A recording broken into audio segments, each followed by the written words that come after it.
Welcome to the channel, guys. ThePrinceVon here, and today we have episode 2, numero dos, of AskVon. And in today's episode, says, I want to hear your advice on how to be cordial with an ain't shit ass roommate. And first things first, I just want to say that it can be rough dealing with a roommate that you don't necessarily like.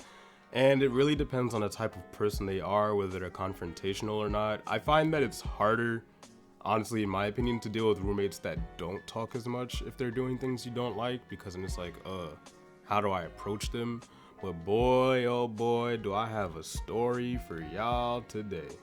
So back when the US was somewhat normal, pre-COVID times, when I was going to school, I was staying on campus.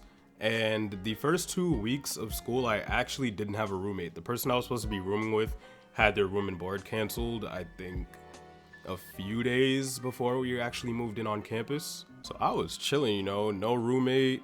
I had the whole room to myself, mad room. It was only a double though, but I had mad room, I was doing whatever, I didn't have nobody in there to be checking on me, I didn't have to kick nobody out, so I was doing my little thingy thing, you know what I'm saying? But that's besides the point. Well, it's not besides the point because that plays into my story that I'm going to talk about later on. But fast forward about, like I said, 2 weeks into the semester, I get an email from my RD talking about, we're gonna be moving people into rooms that don't have roommates. And I'm like, why? Why are you gonna take someone out of their room that also doesn't have a roommate because the rooms are empty and then force them to be in a room with someone else? It didn't make any sense to me. It made zero sense. And then I'm tight.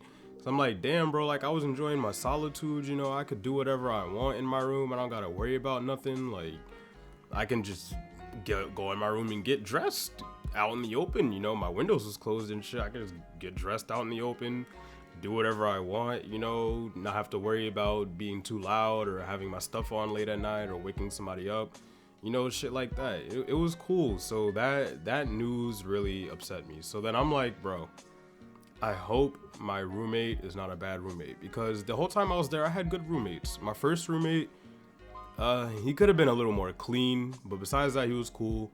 And my roommate before that semester was one of my close friends from high school that actually joined my fraternity. So I go around asking all the RAs like, yo, do you know who's moving into my room? Do you know who's moving into my room? And they tell me, and I'm just like, shit. So for his purposes, we're going to call him the bogeyman, right? Because he's one of the few students at the school that smokes cigarettes. And instead of smoking, that good shit like everyone else, he would go in front of the hall and like smoke cigarettes and shit, like in fucking flip-flops and shorts in the dead of winter. It was fucking insane. So he moves in, and first of all, I have nothing against people that don't speak English. He's actually like not even from the US. He lives in Korea. He does not live in the US. He's a foreign student, right? So he speaks English, but his English is not perfect, but it's good enough to communicate. You know what I'm saying? Like, I could have conversation with him. So he introduces himself. I'm like, all right, well, this is my roommate. He's got all this shit that he's moving in, mad gaming shit and whatnot. I'm like, oh, he's a gamer. That's cool. So he won't mind me playing my games or whatever, right? And then it gets bad. After a few days, I noticed that he was not leaving the room, or I didn't know when he was leaving the room. And I'm just like, doesn't this guy have class? Like, why is he not in class? And when I say not leaving the room, I literally mean not leaving the room. Like, I mean not leaving to go shower or anything. The only time I would see him leave the room was if he was going to H Mart to get food or groceries, or if he ordered food and he was going to pick it up from the front of the hall. So obviously with him not showering, the room starts getting real stinky. And it's fucking up my flow because it's making it hard for me to stay in the room because of how it smells. I can't bring people into the room because of how it smells. And my frat brothers that didn't stay on campus, every time they would come in, they would just have this stink ass face. Like, bro, what is that smell? So it got to the point where I wasn't really comfortable with inviting people to the room, and then me trying to, do my little college nasty thing, you know what I'm saying? I couldn't really do that because of how the room smelled. Luckily, the person I was dealing with, that is now my girlfriend consistently at the time, she didn't really care about it. because she was like, you know, it's not your fault. I'm not about to be treating you different because the room stinks and it's not your fault. But literally the room smelled like a whole bunch of seafood and just sweat and must and funk and shit, and it was horrible, bro. It was horrible. And then with him not leaving the room, it was hard for me to do anything. So I had set up the room like a privacy setup. So I had both of the dressers, well, the closets or whatever, in between the middle of the room. So like he couldn't see my bed, I couldn't see his. I could only see like the head of his bed, and he could see the head of mine because the heater was there, not allowing the closets to go all the way to the window ledge or whatever. So I kid you not, like I would tell him, you know, I have a friend coming by, you know, can you give us some privacy for a little bit? And he'd be like, okay, most times. After a while, I just stopped asking because I started feeling bad just leaving him out there at like 3, 4 in the morning for hours. So I would just let him stay in there. But bro, his sleep schedule was so crazy. He would be up until like 7 a.m. and then he would sleep and snore all day. And that shit would wake me up because I couldn't sleep because he was up and the lights and shit were on from his TV.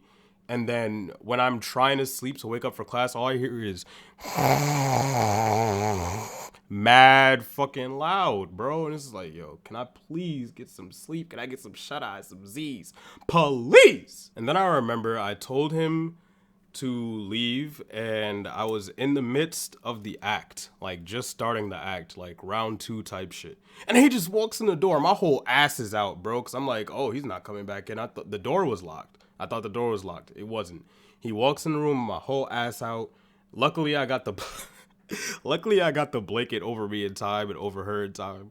But god damn, bro, like you couldn't give me like 15, 20, maybe even 10 more minutes, bro. Like I didn't even get the fucking tip in yet. But all in all, he was a nice guy. So my advice to you is just try and communicate with him. I know I tried to communicate. I did it to the best of my ability. Things didn't blow up between me and him, but just try and communicate with your roommate. And if you could give me some more information, I'll cover your question again in another video. But that's all the time we have today, guys. This is Ask Vaughn episode 2.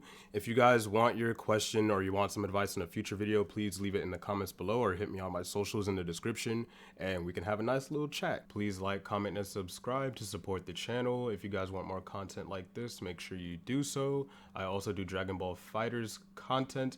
Please stay beautiful, stay powerful, and I am out.